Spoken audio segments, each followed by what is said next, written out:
Ecuador, el centro del mundo, un país en donde Dios está obrando señales, prodigios y milagros. Neshama Ministerios Cristianos te da la bienvenida. Prepárate a recibir una palabra del cielo que llevará el soplo de vida de Dios a tu corazón y lo transformará por completo.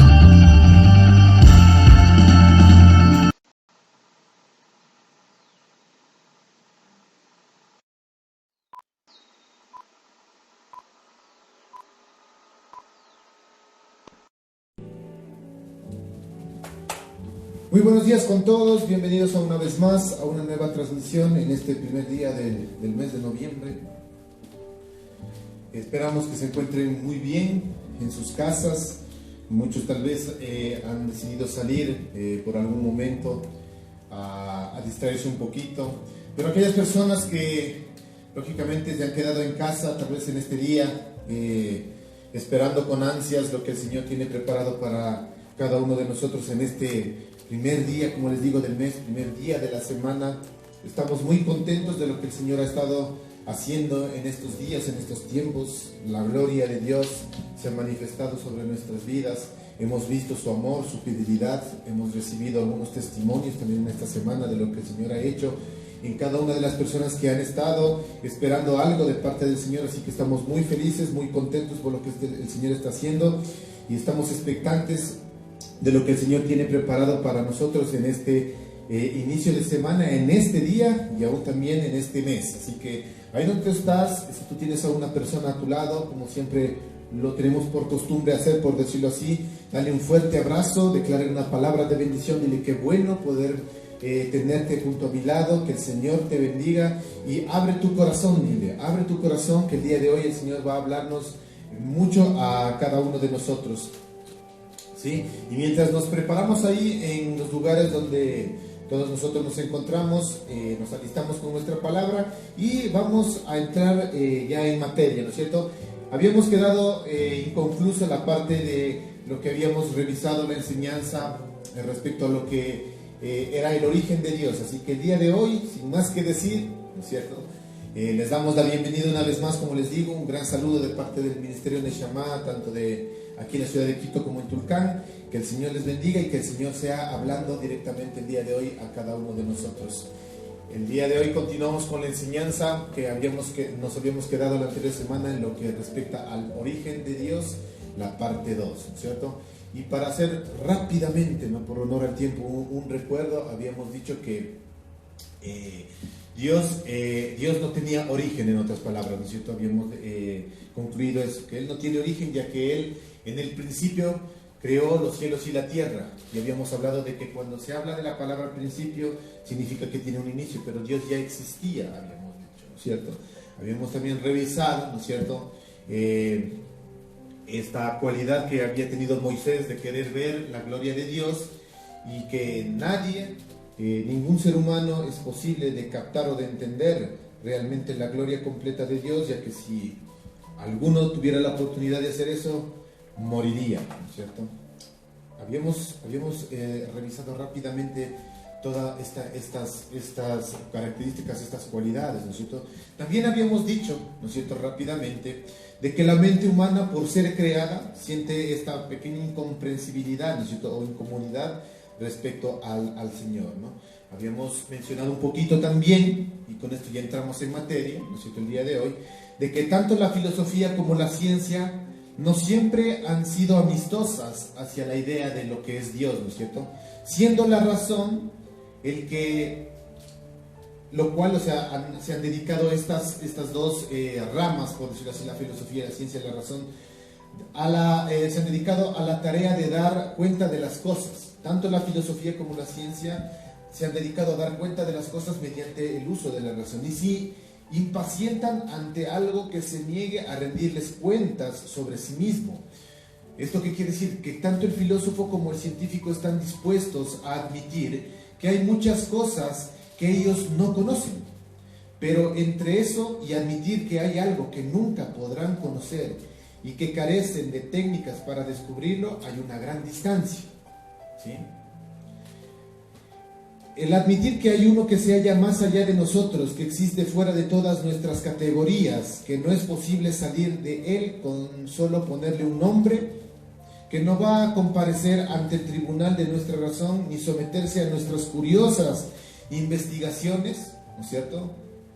Esto exige una gran cantidad de humildad, el reconocer que no vamos a poder entender, más que lo que poseemos la mayoría de nosotros, de manera que salvamos las apariencias a base de pensar en Dios, rebajándolo muchas veces, habíamos dicho, a nuestro nivel, o al menos a un nivel en el que podamos manejar el concepto de Dios.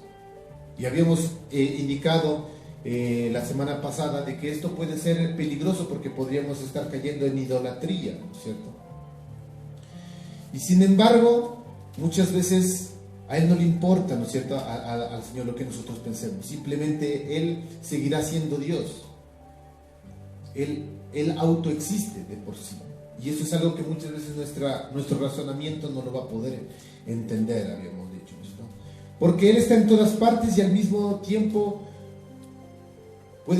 no puede estar en ninguna parte si Él así lo desea, ¿no es cierto?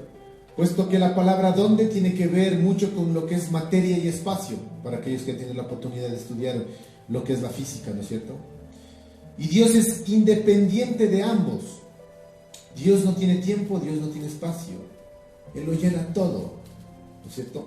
Los tiempos de Dios son diferentes a nuestros tiempos. Al Señor no le afectan ni el tiempo ni el movimiento.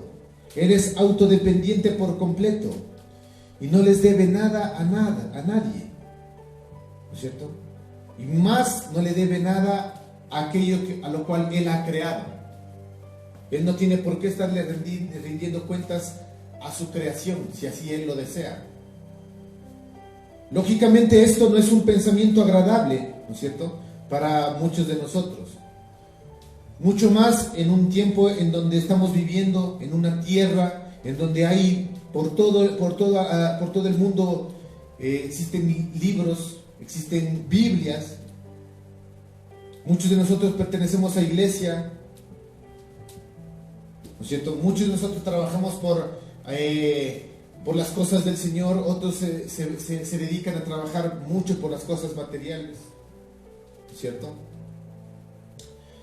Lastimosamente pocos de nosotros hemos dejado que nuestro corazón contemple extasiado al yo soy, ¿sí? A ese yo soy autoexistente. Les había dicho que debemos empezar a aprender, ¿no es cierto?, a contemplar verdaderamente al Dios creador de los cielos y el universo. Lastimosamente los pensamientos de este tipo son demasiado angustiosos para nosotros. El que no podamos encontrar la respuesta a algo que siempre queremos, ¿no es cierto? Porque muchas veces nos comportamos como niños caprichosos y queremos entenderlo todo. Preferimos pensar dónde hará más bien. Por ejemplo, cómo construir, edificios antisísmicos, ¿no es cierto?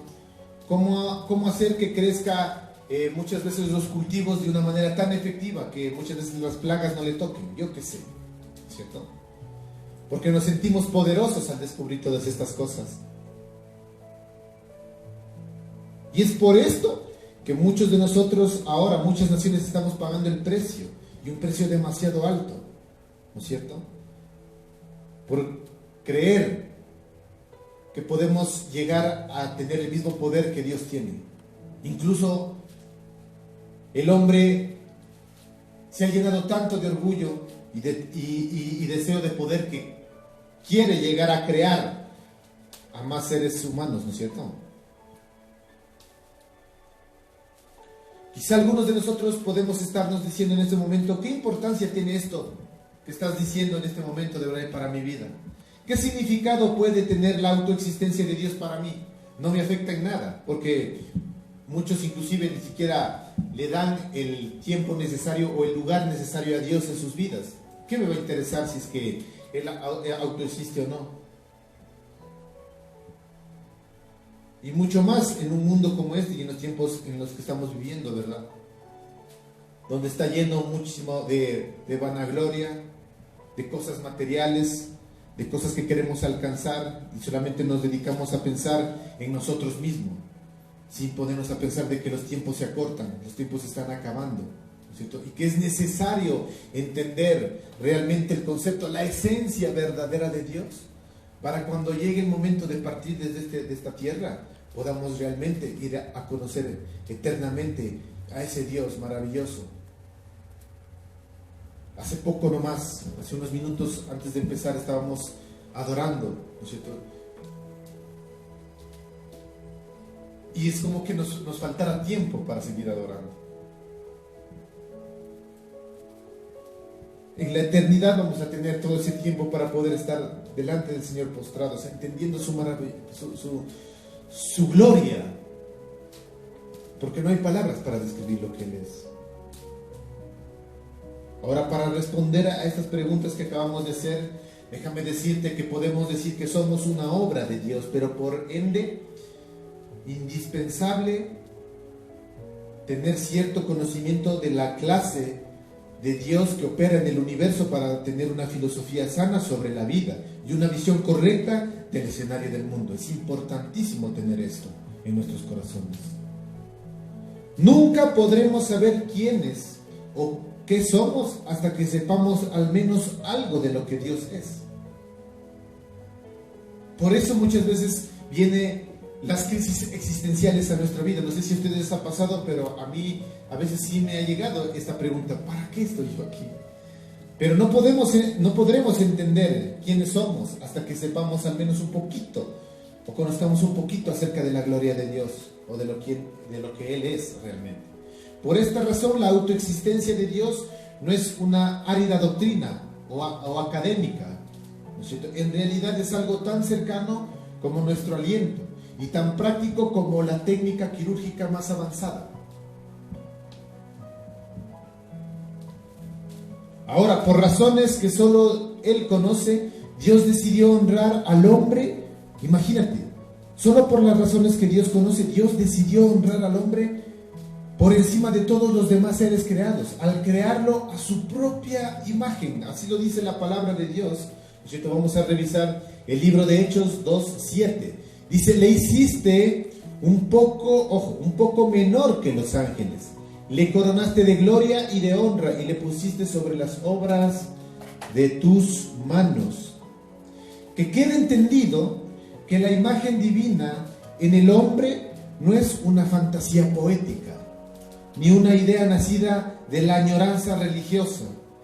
Es una realidad teológica, sólida, enseñada con claridad a lo largo de las Sagradas Escrituras, y reconocida por la Iglesia como una verdadera necesidad de tener una comprensión correcta de la fe cristiana.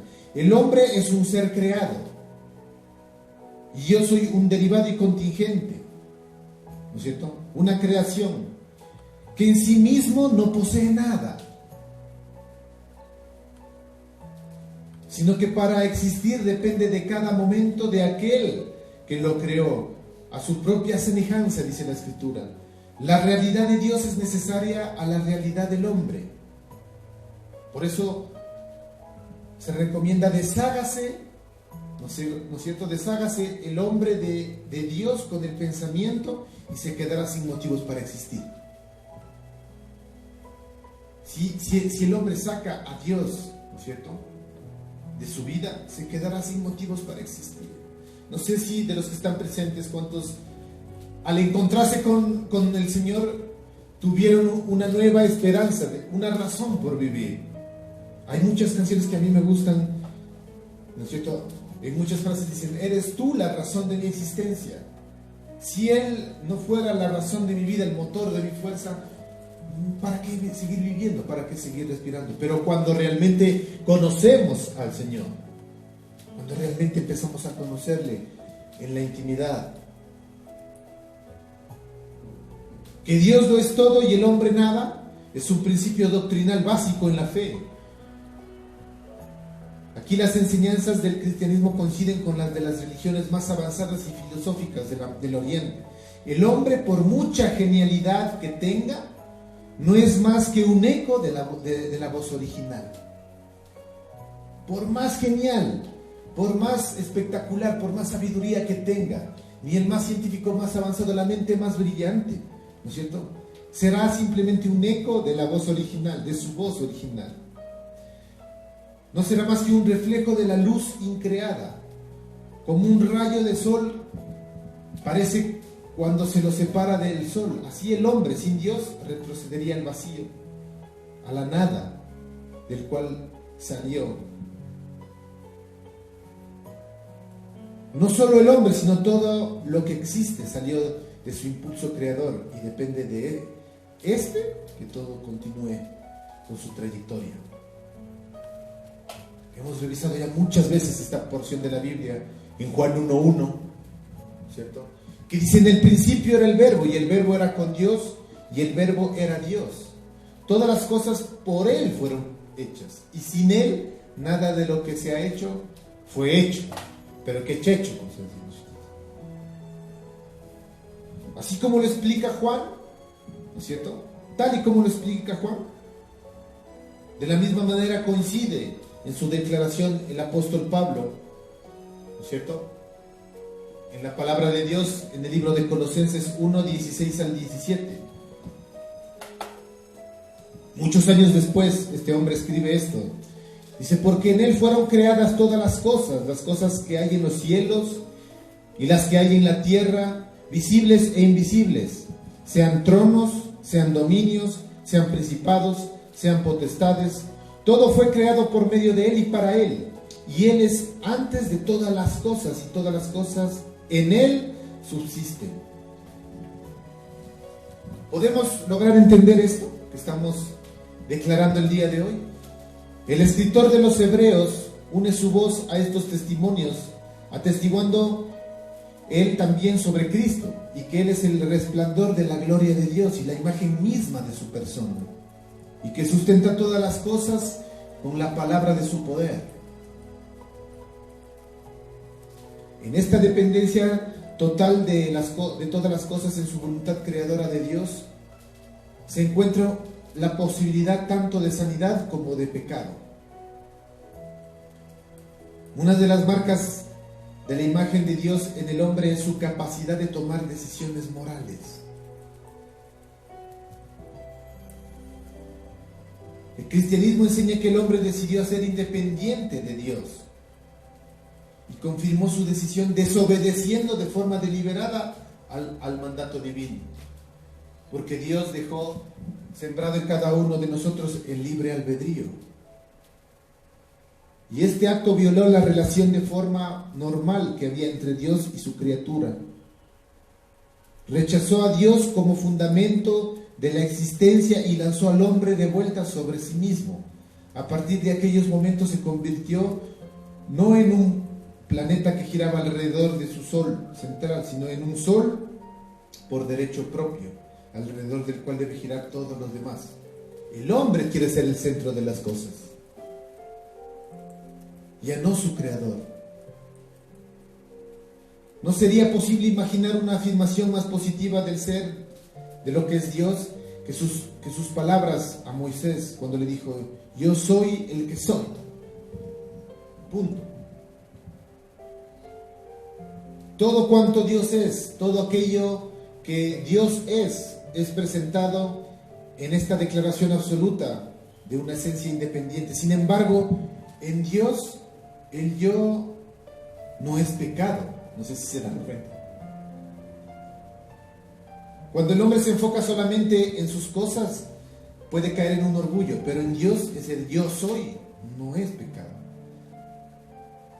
sino la quinta esencia de toda la bondad, la santidad y la verdad posibles que existen en Él.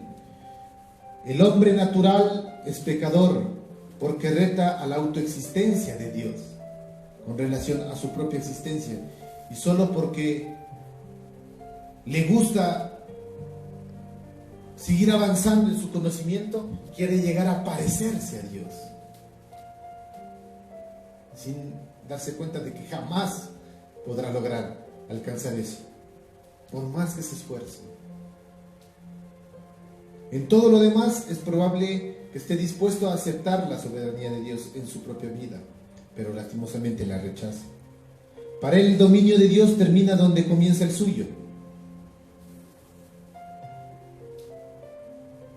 Para él su yo se convierte en el yo, y en esto, ¿no es cierto?, se limita inconscientemente, se limita a poder adorar correctamente a Dios y cae lastimosamente, inconscientemente, en imitar a Lucifer. Porque recuerden que ese fue el pecado que entró en Satanás. Él quiso ser como Dios, ¿cierto? Porque se llenó de orgullo en su corazón. Ahora el hombre quiere llegar a convertirse en Dios, quiere llegar a descubrir todo, quiere llegar a tener la respuesta de todo lo que existe alrededor nuestro. Así lo dijo, así lo dijo y así está escrito en la palabra de Dios, ¿no es cierto? En el libro de Isaías 14, 13 a 14 dice: ¿tú qué decías en tu corazón? La Biblia está hablando de Satanás, ¿no? Dice: subiré al cielo, en lo alto junto a las estrellas de Dios, levantaré mi trono y en el monte del testimonio me sentaré, a los lados del norte, sobre las alturas de las nubes subiré y seré semejante al Altísimo. ¿No se dan cuenta que el día de hoy eso es lo que el ser humano quiere ser también? Con todo, en este punto, el yo es tan sutil que son muy escasos los que se hallan conscientes de su presencia. Porque el hombre nace rebelde, no está consciente de lo que él es, su constante afirmación del yo, tal y como él lo define, le parece una cosa muy natural. Está dispuesto a compartirse a sí mismo, algunas veces incluso a sacrificarse por un fin anhelado, ¿sí o no? Pero nunca a destronarse a sí mismo. Por bajo que descienda en la escala de la aceptación social ante sus propios ojos, sigue siendo un rey sobre su trono, el hombre. Y nadie, ni siquiera Dios, le puede arrebatar ese trono. Por eso es lo que hay también una lucha constante con aceptar lo que Dios hace en nuestras vidas, ¿no es cierto? El pecado tiene muchas manifestaciones, pero su esencia es una sola. Un ser moral creado para adorar ante el trono de Dios se sienta en el trono de su propio ser y desde esa elevada posición declara: yo soy también. Eso es pecado en su esencia más concentrada. Sin embargo, puesto que es natural, da la impresión de que es bueno. Ahora, solo cuando el alma es llevada en el Evangelio ante la faz del Santísimo, sin el escudo protector de la ignorancia, es cuando esa terrible incongruencia moral sacada de su propia conciencia nos lleva a querer imitar siempre al Señor. Es por eso que el hombre siempre necesita tener las respuestas, y es que se hace en su cabeza: ¿quién entonces creó a Dios? No me vengas con esas cosas, porque ¿quién creó a Dios? Porque él quiere tener el poder de todo, él quiere tener el conocimiento de todo. En el lenguaje del evangelismo se dice que el hombre que es enfrentado así con la presencia del fuego de Dios Todopoderoso se halla bajo la convicción. Solamente aquellos que han tenido un encuentro real con la presencia de Dios van a comprender realmente lo que el Señor quiere hacer en cada uno de nosotros. Es más, Cristo mismo se refirió a esto cuando dijo acerca del Espíritu Santo que Él enviaría a este mundo. Encontramos en Juan 16, 8, 11. Hablando, Jesús dijo: cuando Él venga, se refería al Espíritu Santo, convencerá al mundo de pecado, de justicia y de juicio.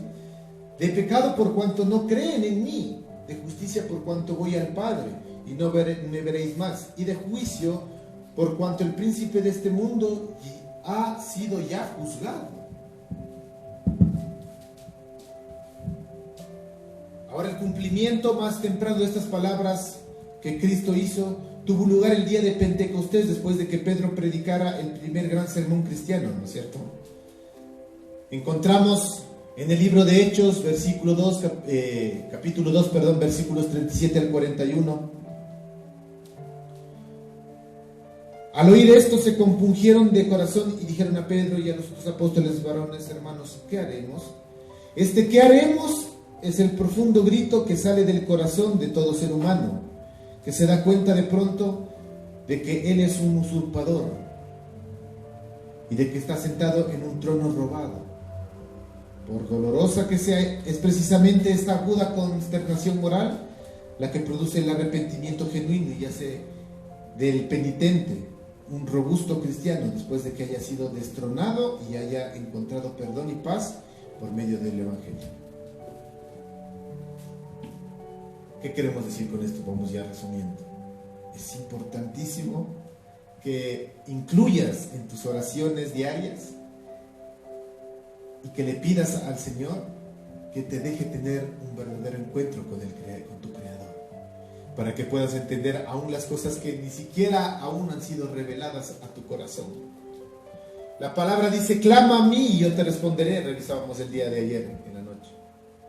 Pero tenemos que clamar. Nosotros solamente clamamos por las cosas que están sucediendo en este mundo, por las cosas que nos hacen falta. Por eso clamamos. Muchas veces ya estamos tan abrumados de las pruebas que esas cosas nos llevan a arrodillarnos delante de Dios y a clamar para que el Señor nos libre de esa prueba. Pero no tenemos en nuestro corazón el fuego ardiente por venir a clamarle a Dios para conocer más de su esencia. No clamamos a Dios por su presencia. Y ojo, que estamos diciendo clamar, no orar. Porque orar es simplemente decir: Señor, te damos gracias por este día, gracias por tu presencia, yo qué sé. Pero clamar es diferente. Clamar es con llanto, con gemidos indecibles. Eso es clamar. ¿O qué tienen ustedes por lo que es clamar? La palabra dice: clama a mí, yo te responderé y te mostraré cosas que ni siquiera lo has conocido aún. Parafraseando.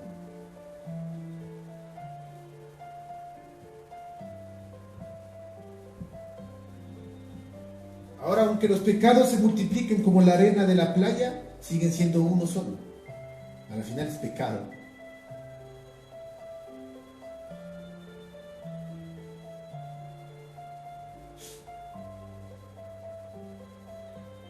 Debemos empezar a incluir en nuestras oraciones, ¿no es cierto? Debemos empezar a incluir en nuestras oraciones el clamar por el Señor, por su presencia, para que nos permita conocerlo más a profundidad.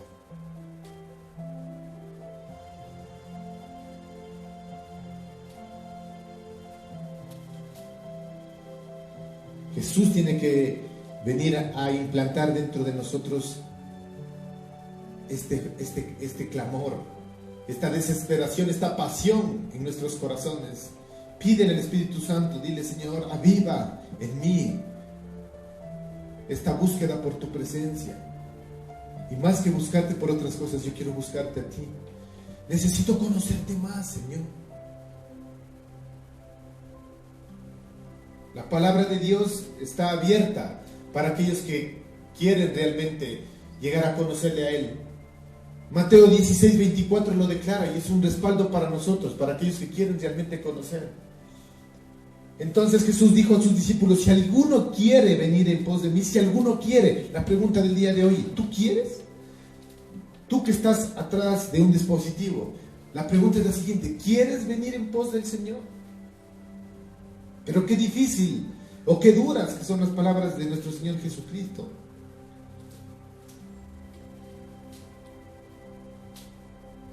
Yo les hago esta pregunta.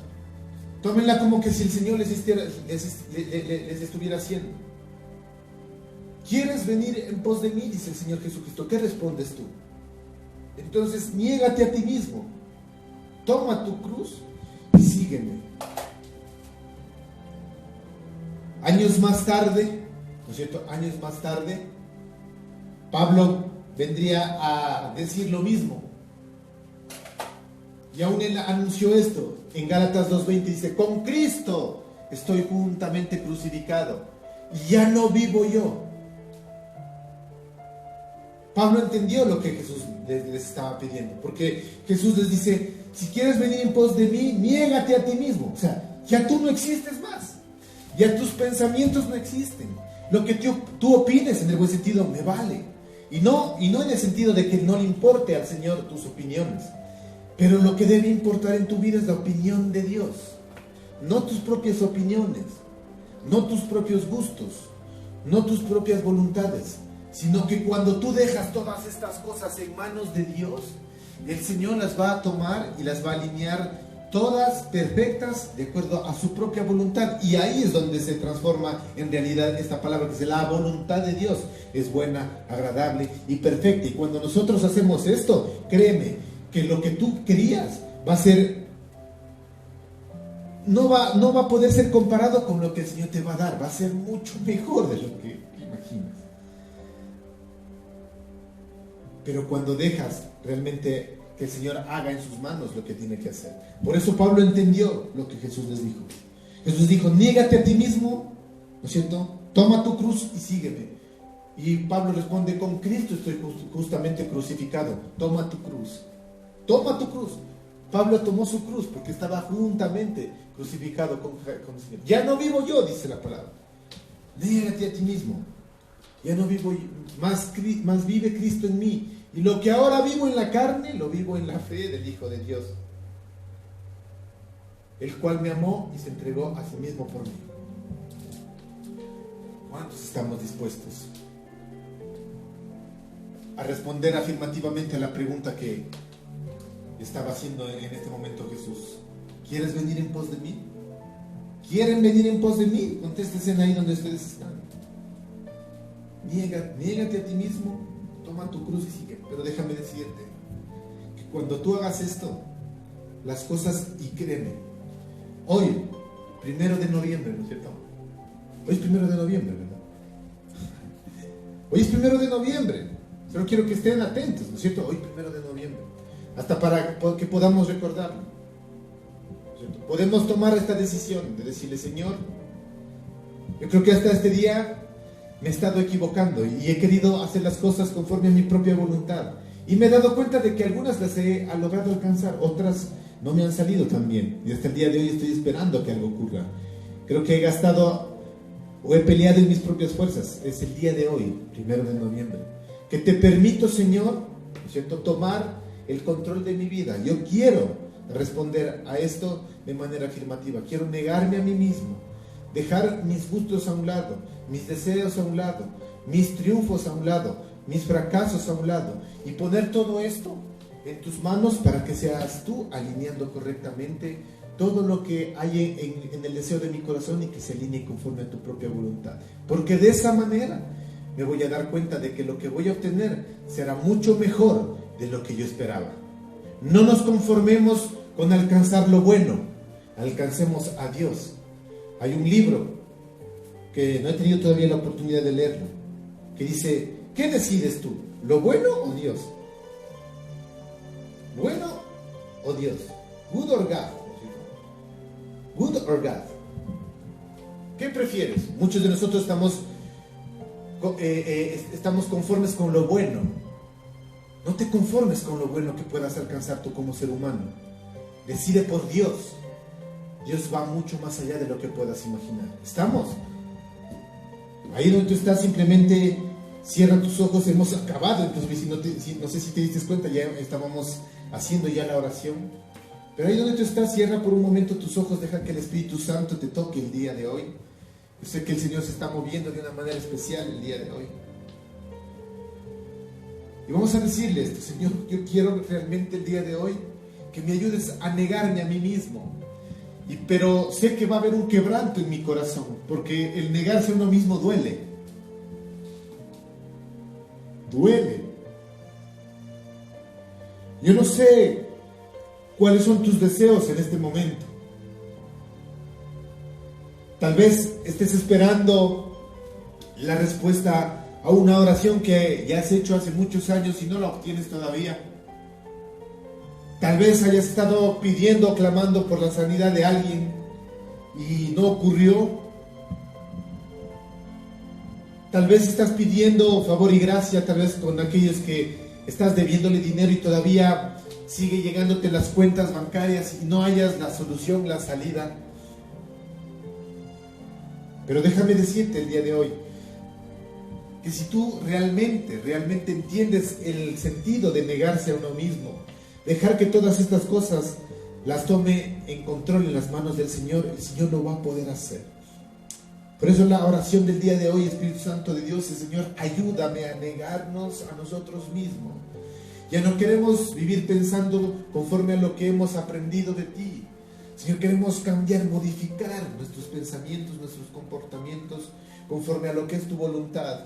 Yo quiero estar justamente, ¿no es cierto?, juntamente contigo, crucificado en esta cruz, Señor, tomando mi cruz diaria para poder seguirte, para estar en traspos de ti, como lo dice la palabra.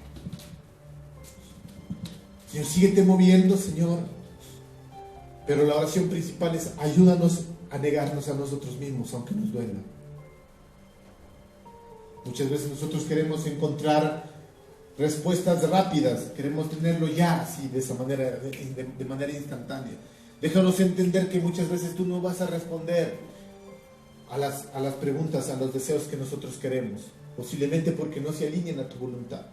Pero aquellas cosas que están escritas en tu palabra y que son promesas tuyas, te pedimos que las hagas y las transformes en realidad el día de hoy en cada uno de nosotros. Mira que te lo estamos pidiendo con todo nuestro corazón. Y mientras nos negamos a nosotros mismos, te pedimos que seas tú llenando con tu poder, con tu fuerza, con tus manos, Señor, el día de hoy a cada uno de nosotros. Señor, levántanos, y si estamos caídos, nos vuelves a levantar. Te lo pedimos con todo nuestro corazón, en el nombre poderoso de Cristo Jesús. Amén y amén. Antes de terminar, nada más, vamos a orar por el tiempo de las ofrendas. Que el Señor les bendiga, que tengan un bonito feriado, pásenla bien, sigan los protocolos de seguridad, y que el Señor nos bendiga a todos, cada uno de nosotros. Nos vemos el próximo domingo.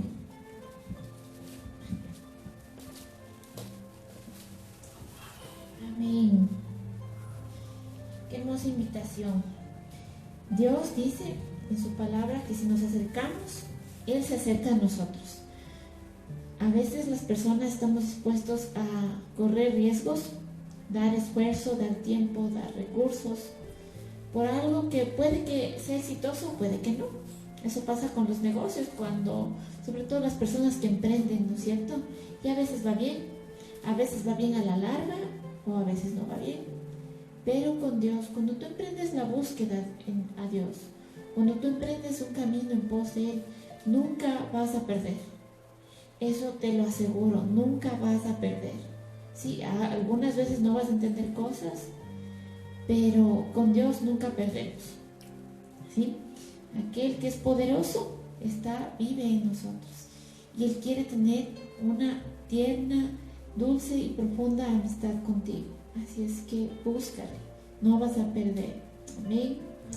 La palabra del Señor dice en Corintios, 2 de Corintios 9:10, dice: el que suple semilla al que siembra, también le suplirá pan para que coma.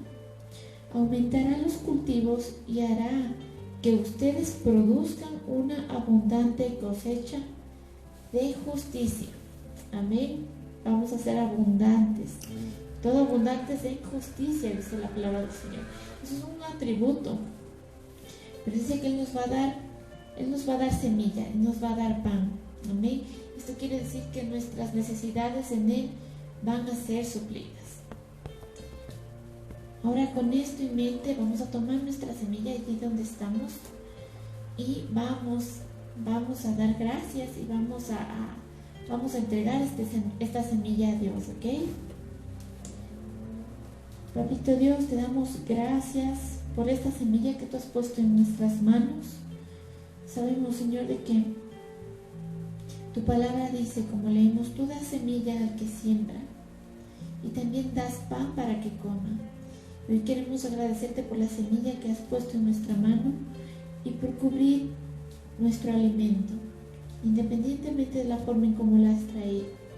Gracias, Señor, porque tú nos harás abundantes, Señor, para que podamos ser generosos con otros, pero sobre todo tú traerás esa cosecha de justicia para nuestras vidas.